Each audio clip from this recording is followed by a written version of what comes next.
Après une longue période de paix, la Terre venait de se découvrir un nouvel ennemi, une menace plus terrible et plus puissante encore que celle qu'elle avait dû subir jusqu'ici. Le danger était d'autant plus terrible qu'il ne venait pas d'une lointaine galaxie, mais qu'il était tout proche, là, juste sous ses pieds. C'était l'Empire souterrain. Une force restée tapie dans l'ombre pendant des millénaires et qui venait de s'éveiller, poussée par les ambitions démesurées de son chef, l'empereur Zeba.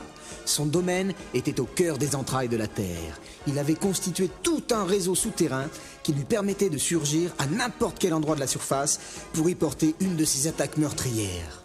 Le premier assaut de l'Empire souterrain avait pu être repoussé car les forces de Bioman avaient réussi à se reconstituer et à revenir encore plus fortes qu'avant. Mais les choses importantes avaient changé. Michael, la Force Rouge, avait rencontré Marion, une jeune fille à laquelle il était très lié. Tous les deux avaient bâti des projets pour le futur, mais lors de leur premier assaut, les forces de Tublar, le monde souterrain, l'avaient entraîné dans les profondeurs de la Terre. Michael n'avait rien pu faire pour les en empêcher. Depuis ce jour, Michael cherchait le moyen de retrouver Marion et de l'arracher à l'emprise de Tublar. Michael et ses amis avaient formé une écurie de course automobile pour reconquérir la suprématie de leur pays dans ce domaine. Ils travaillaient sous la direction de Sugata, leur maître à penser. C'était un homme sage qui les conseillait dans leur lutte contre l'Empire souterrain. Un jour, il les convoqua dans le petit temple où il avait l'habitude de se retirer pour méditer. « Mes amis, je vous ai fait venir pour vous donner un conseil. Je vous observe et je vous vois travailler de tout votre cœur sur votre prototype et je suis fier de vous. Quand vous avez terminé, vous partez vous isoler dans les collines pour parfaire votre art du combat. C'est bien. Un tel courage vous honore. Mais sachez que la prochaine attaque des forces du mal ne sera pas brutale, mais sournoise. Ils emploieront la ruse, car vous leur avez donné une leçon au combat. Donc, à partir d'aujourd'hui, préparez votre esprit à la ruse et à la traîtrise. Surtout toi, Michael. Mais comment puis-je me préparer, maître? Aujourd'hui, ton cœur est vide et triste. Il doit se remplir d'espoir, mais de méfiance aussi, car le mal, pour agir, c'est prendre toutes les formes. Maître, je n'oublierai pas ce sage conseil. Et la vie reprit, sans que l'Empire souterrain apparaisse.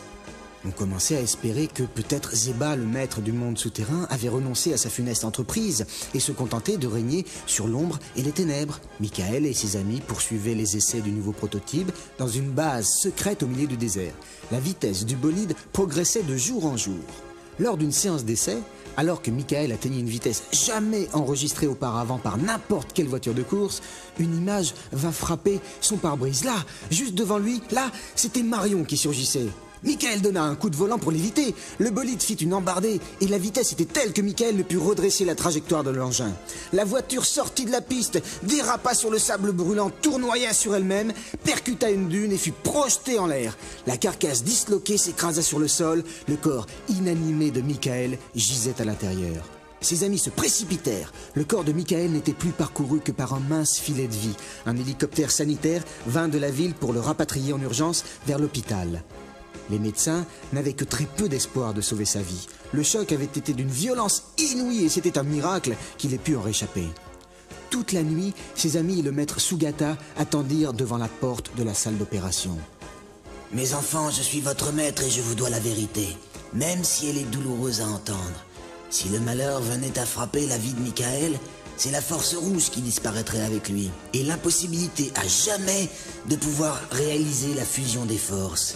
Sans cette fusion, vous ne pourrez résister à l'Empire souterrain. Ce serait la fin de la Terre et de toute notre civilisation. » Les jeunes gens restèrent silencieux. Chacun savait quel était l'enjeu de ce qui se déroulait derrière cette porte blanche, dans la salle d'opération. Et le petit matin se leva. Les yeux rougis de fatigue, maître Sugata regarda par la petite fenêtre du couloir. « Venez voir, mes enfants. » Les jeunes gens s'approchèrent et le maître leur montra à l'horizon la lumière qui se levait pour ce jour nouveau. Elle était rouge, du rouge de la vie et de l'espoir.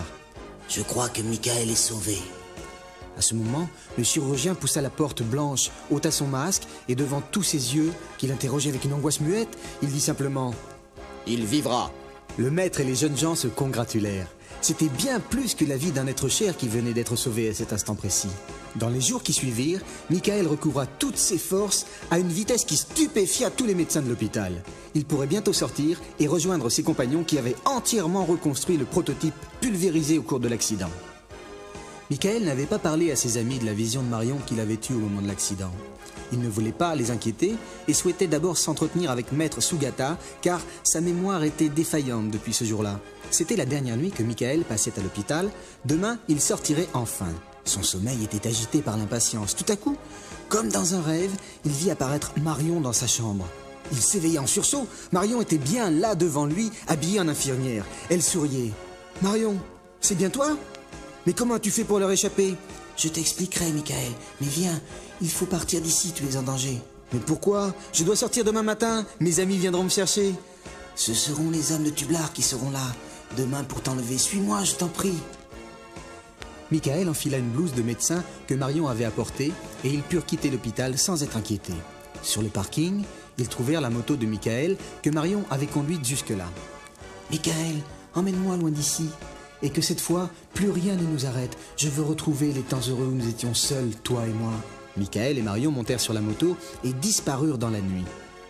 Dans les entrailles de la Terre, au quartier général des forces de Tublar, Igan, la princesse guerrière, regardait l'écran de contrôle vidéo des opérations en cours. Elle riait. Regardez mes gentils monstres! Regardez cette preuve supplémentaire de la stupidité des habitants de la Terre! Voyez ce Michael, la force rouge, suivre sans se méfier notre fausse Marion! L'assemblée des monstres se mit à grogner de plaisir.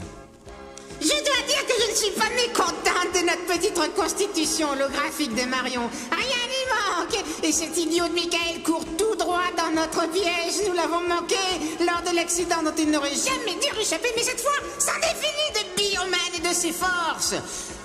Sur l'écran de contrôle vidéo, on pouvait voir la moto foncer dans le désert et se rapprocher de l'endroit où était situé le quartier général de Tublar.